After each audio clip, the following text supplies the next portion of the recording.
반갑습니다. 강의하는 사회복지사 서림이라고 합니다. 저는 현장에서 장애인 복지 현장에서 한 3년 조금 넘게 일했고요. 그 다음에 노인복지 쪽으로 넘어와서 10년 정도 일을 하다가 현재 강사로 이제 넘어온 지는 2년 조금 더 됐어요.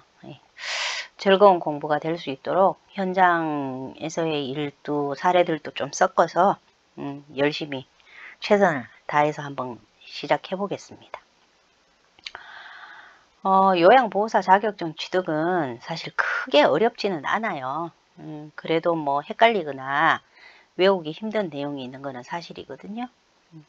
우선에 전체적으로 흐름을 좀 파악하시고 그 다음에 세부적인 공부는 요거 중요합니다 라고 하는 부분만 체크를 하셔도 시험에는 무난히 통과될 거예요. 자, 그럼부터 시작합니다. 우선 요양보호 개론입니다. 무슨 공부든지 간에 개론부터 시작을 하잖아요. 예. 앞으로 케어하게 될 어르신들의 이해가 먼저 있어야 되기 때문에 첫 장은 요양보호 대상자 이해편입니다.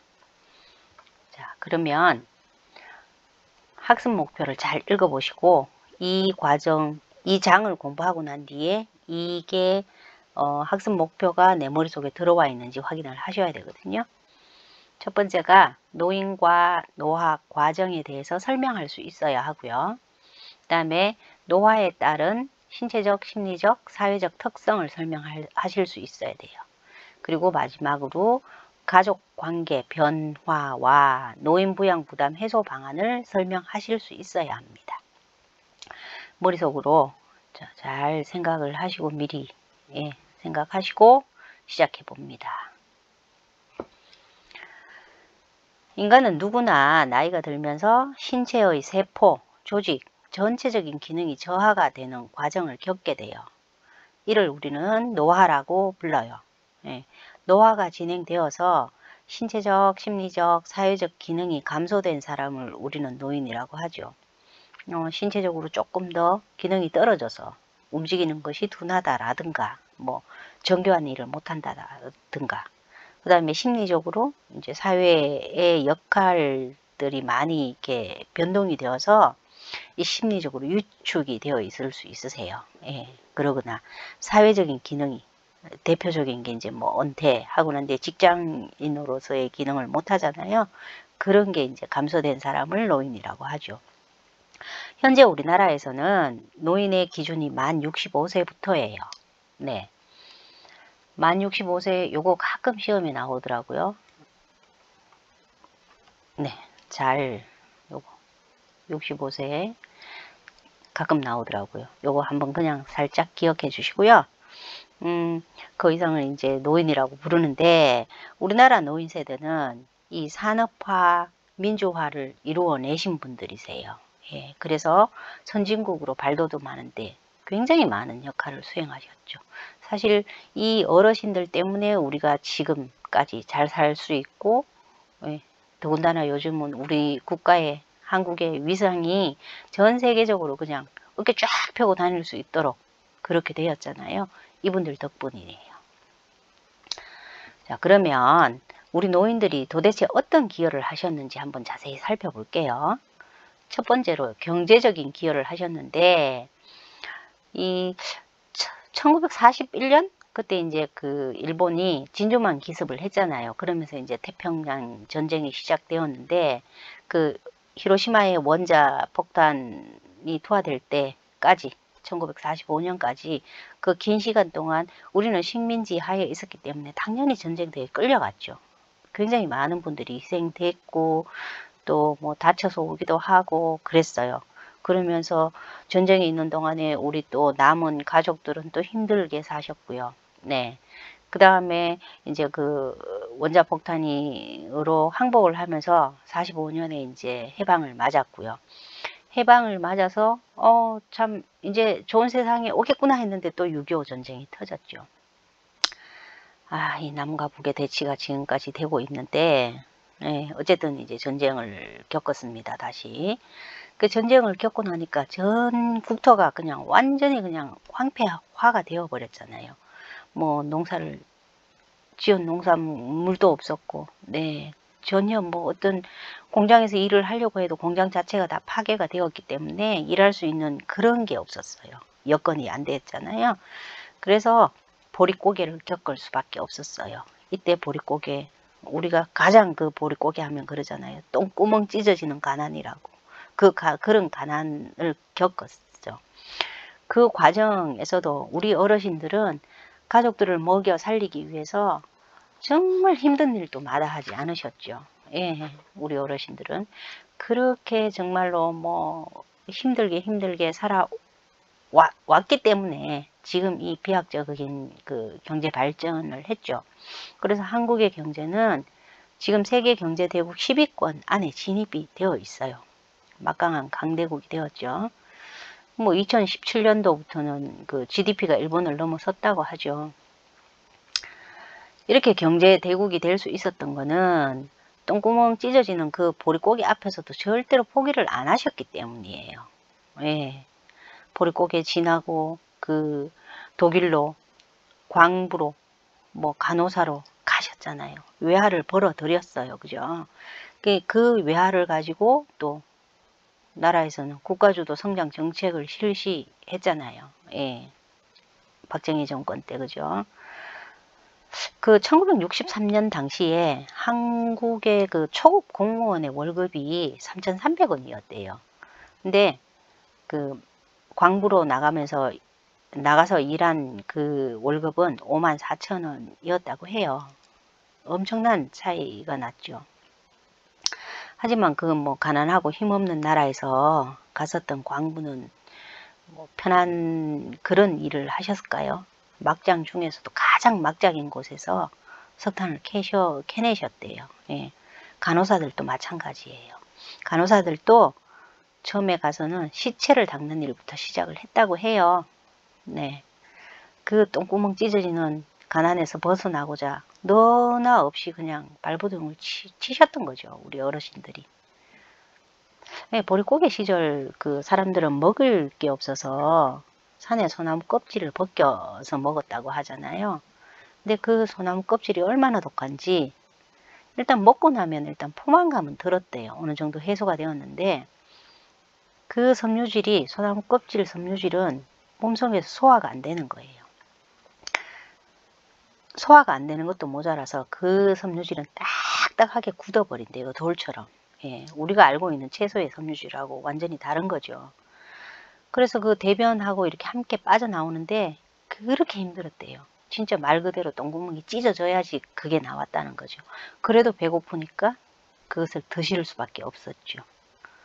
어쨌든 뭐 그렇게 살아오셔가지고 이제 경제적으로 나라 부흥을 위해서 이제 기여를 하셨고 그 와중에 또 정치적인 혼란은 얼마나 참 컸나요? 제가 대학 다닐 때만 해도 우리는 공부한 시간보다도 데모했던 그 시간이 더 많았던 것 같아요. 저도 그런 시대를 살아오기는 했지만 이 우리 어르신들은 또 그보다 더한 정치적인 대혼란의 시대를 살아오셨죠. 그때 당시 이승만 정권에서 뭐 깡패까지 동원해가지고 뭐 재집권을 이렇게 시도했잖아요. 그때, 우리 국민들, 우리 어르신들은 4.19 혁명을 일으켜가지고 내각 책임제를 도입했죠. 예, 윤보선 대통령을 선거 투표로 당선시켰죠. 이때부터 사실 우리나라는 민주화의 시작이라고 해요. 하지만 또 얼마 안 돼서 5.16 군사정변이 일어났죠. 그러면서 다시 대통령 중심제가 되었어요. 막강한 힘을 가지게 된 거죠. 대통령이. 예. 그러면서 기나긴 군사정권에 들어섰어요. 그 기간에 또 많은 사람들이 피 흘리고 민주화 쟁취하기 위해서 많이 노력을 했죠. 예. 그렇게 그 이유는 딱 하나예요. 우리 후손들에게는 가난해서 먹을 거 없는 나라, 예, 정치적으로 불안한 나라, 그런 나라를 안 물려주고 싶었던 거예요. 행복하게 살아라. 인간으로서 행복하게 살아라. 오직 그거였어요. 그래서 뭐 당신들은 진짜 굶으면서도 우리 자식들을 위해서는 뭐 교육을 위해서 예, 돈을 안 아끼셨잖아요. 저도 그렇게 배워왔고요. 예. 그랬기 때문에 지금처럼 이렇게 살 수 있는 것 같아요. 너무 감사하죠. 정말 허리띠 졸라매면서 당신은 정작 굶으면서 자식들한테 조금이라도 뭐 더 많이 배우게 하고 조금이라도 더 많이 먹게 하기 위해서 살아오셨어요. 노후 대책 이런 거 신경을 못 썼죠.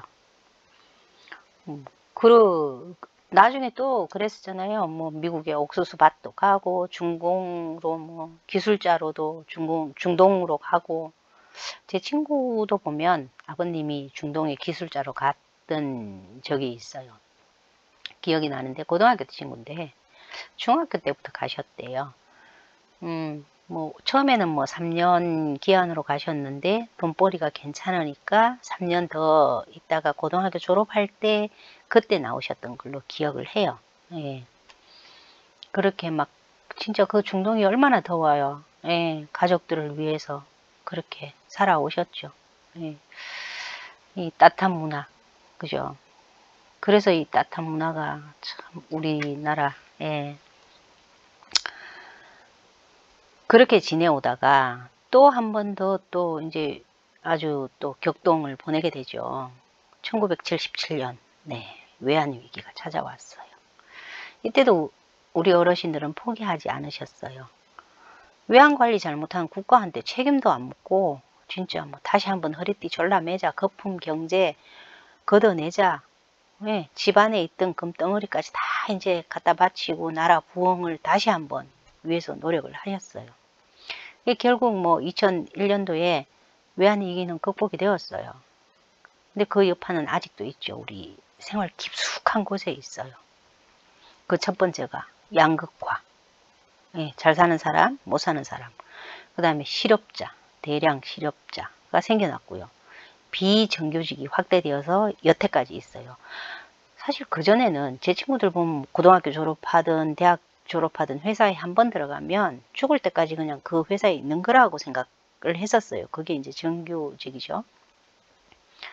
근데 외환위기 때부터 이제 비정규직, 그러니까 회사부터 살려야 됐기 때문에 나라에서, 예, 비정규직으로 이제 그 제도를 이제 마련을 했는데 아직까지도 풀지 않죠. 회사 입장에서. 네. 그러니까 비정규직이 갈수록 더 확대돼요. 그래서 요즘 젊은 애들 이렇게 보면 평생 직장 이런 말 자체를 아예 생각을 안 하더라고요. 나는 언제든지 이 회사에서 저 회사로 갈 수 있다.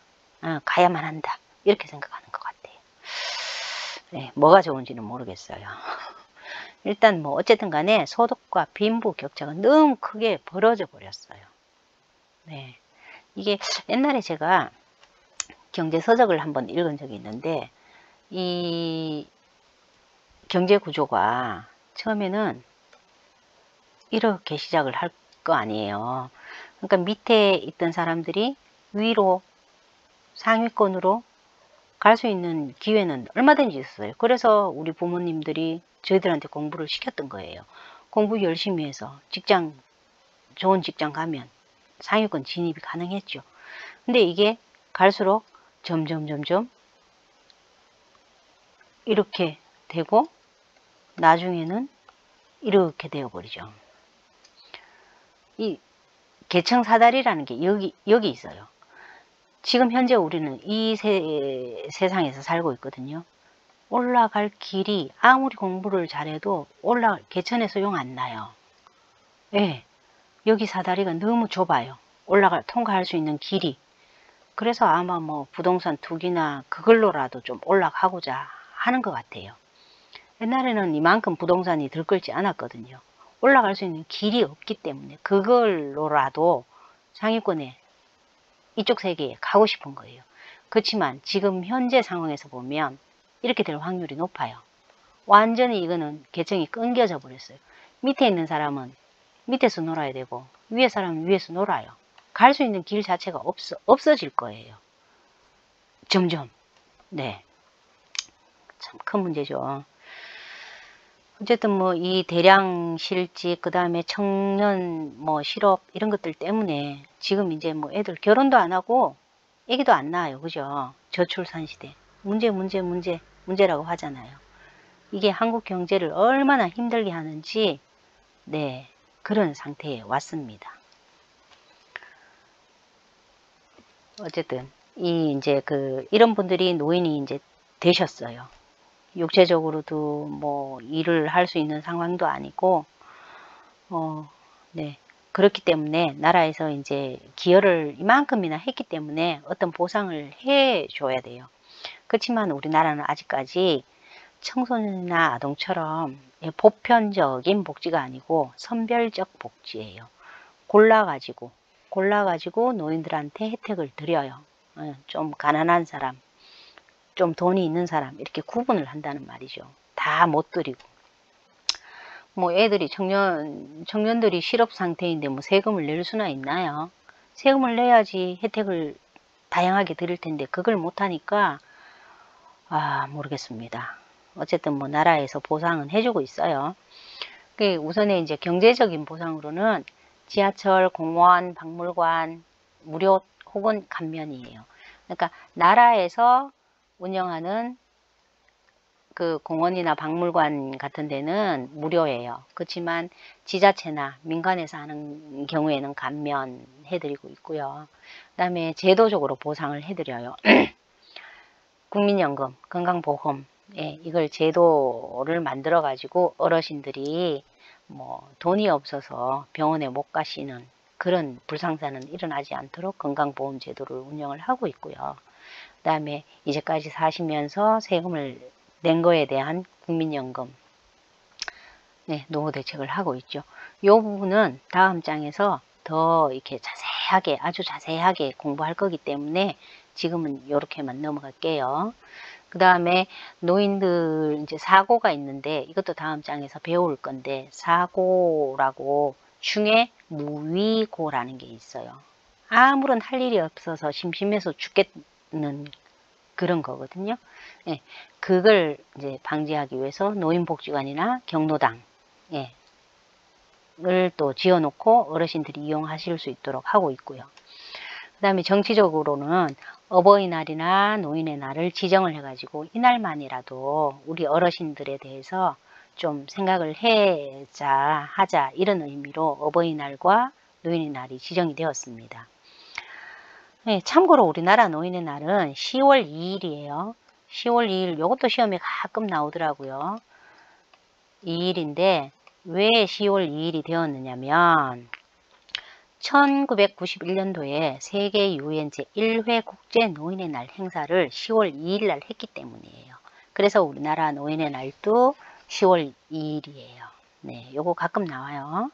그다음에 이제 마지막으로 지적, 정신적 문화유산을 전수하기 위해서 정책 자문도 받고 그 다음에 기록물도 등록을 해요. 어르신들 이야기를 듣고 그 다음에 유무형의 문화재 보존을 위해서 어르신들 경험과 지혜를 지금 전수받고 있어요. 그 능력을 가진 어르신들한테. 하지만 뭐 조금 전에도 말씀드렸다시피 우리나라 그 노인복지는 선별적 복지잖아요. 골라서 복지를 하기 때문에 아직은 개인이 해결해야 할 부분이 굉장히 많아요. 어르신 스스로 또는 그 가족이 해결을 해야 되는 부분이 많아요. 그래서 우선의 건강한 노화를 위해서는 어르신 스스로 건강 유지를 위한 신체 활동, 영양 섭취, 적절한 운동 등을 하셔야 되는데 이 부분들을 우리 선생님들이 배우실 거예요. 이 부분들을 배우시는 게 실기거든요. 지원을 해드려야 되는 거고요. 그 다음에 자신감과 역할이 상실되지 않도록 사회적인 관계를 유지하고 생산적인 활동도 해야 돼요. 그러니까 사회적 관계 유지, 생산적 활동 이것들도 선생님들께서 지원을 해드려야 됩니다. 이것도 나중에 자세하게 배우실 거고요. 그 다음에 이제 사회에서는 또 뭘 해야 되느냐면 노화에 대해서 긍정적으로 이렇게 좀 파악을 하고 있어야 돼요. 이해를 해야 돼요.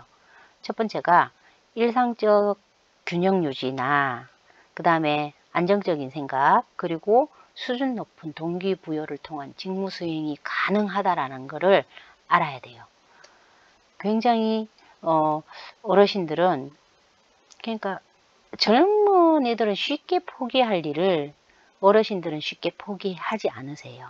그게 이제 수준 높은 동기부여를 스스로 하고 계시기 때문인데, 예를 들자면, 대학 졸업하셔서 대기업에 계시다가 은퇴를 하시고, 뭐, 경비로 취업을 하시는 분들이 요즘 많으시잖아요. 웬만한 일은 다 참으세요. 예, 스스로 동기부여를 하시기 때문에 그런 거예요. 그게 가능해요. 예, 그렇다라는 걸 알고 계셔야 되고요. 그 다음에 어르신들은 굉장히 신중하게 의사를 결정을 해요. 그래서 젊은 사람들보다 실수가 적어요. 그 부분도 우리가 이해를 하고 있어야 되고요. 그 다음에 중요한 정보 추출 능력이 뛰어나세요. 저는 이걸 경험을 했어요. 왜냐하면 제가 조금 늦게 자격증 취득을 한 게 있어요. 직업 상담사 자격증 취득을 하면서 이게 굉장히 외워야 하는 분량도 많고, 좀 이렇게, 물론 법이나 뭐 이런 것들 좀 많이 알고 있어서 좀 쉽기는 했지만, 그래도 옛날에 어렸을 때 공부할 때는 뭐가 중요한지 모른 채 그냥 달달달달 외우기만 했는데, 지금은 나이가 들면 기억력이 떨어지잖아요. 그러니까 뭐가 중요한지 대신에 뭐가 중요한지 딱 이렇게 딱 뽑아내는 그 능력은 생겨나는 것 같더라고요. 그래서 제가 좀 이렇게 시험 공부를 하는데 도움이 많이 됐던 게 사실이에요. 네. 저는 이걸 경험을 했습니다. 일단 뭐, 오늘 공부는 사실 여기까지가 이제 본 공부는 다 끝나고요. 이제 그 지금 잠깐 말씀을 드리자면, 사람들은 태어나면 10살부터 이렇게 부모로부터 떠날 준비를 한대요. 10살쯤 되면 자기 주장이 생기거든요. 그러니까 조금씩 떠나다가 점점 멀어지고, 뭐 중고등학교 되면은 잘 얘기도 안 하려고 하잖아요. 그러다가 뭐 이렇게 사회생활 시작하고 뭐 결혼하고 이러면서 부모 곁으로 안 들어와요. 끝까지. 부모가 죽을 때까지 안 들어와요. 예. 그렇기 때문에 우리 어르신들은 10살부터 이렇게 떠나가는 애를 붙잡으려고 하지 말고 당신의 노후 생활을 하셨어야 하는데, 우리의 어르신들은 그러지 못했다는 거죠. 못하셨죠. 지금까지도 뭐 아직까지도 보면 뭐 캥거루 가족이라고 해가지고 아직도 결혼을 했는 애들도 붙들고 사세요. 절대 그러시면 안 되는데, 지금부터라도 질병 스스로 살피고 좋은 거 찾아서 드시고 적당하게 운동하시고 당신을 위해서 좀 사실 수 있도록 우리 선생님들이 어르신들 그렇게 잘 도와드렸으면 좋겠어요. 사실 이 공부하는 가장 큰 목적이 이거거든요. 어르신들의 삶의 질을 향상시켜서 행복한 노후 생활을 보내시도록, 돈은 좀 없지만 그래도 행복할 수 있는 기회를 찾아주는 게 선생님들의 일이라고 저는 생각을 해요. 그래서 이제 다음 시간에는 그런 어르신들의 삶의 질을 향상시키기 위해서 어떤 걸 알고 있어야 하는지, 어떻게 도와드려야 되는지, 그런 것들을 하나하나 이제 살펴볼 거예요. 네. 오늘은 뭐 어르신들을 이해하기 위한 그냥 전반적인 과정이라서, 네, 조금 쉽게 넘어오기는 했는데, 딱 두 가지만 기억해 주세요. 하나는 만 65세 이상을 노인이라고 한다. 그 다음에 10월 2일이 노인의 날이다. 오늘은 여기까지만, 그 두 가지만 외우시면 오늘 배운 과정에서는 그냥 시험 통과하는 데는 그냥 그 두 가지만 아시면 될 것 같습니다. 네. 그러면 다음 시간에 뵙겠습니다. 고생하셨어요.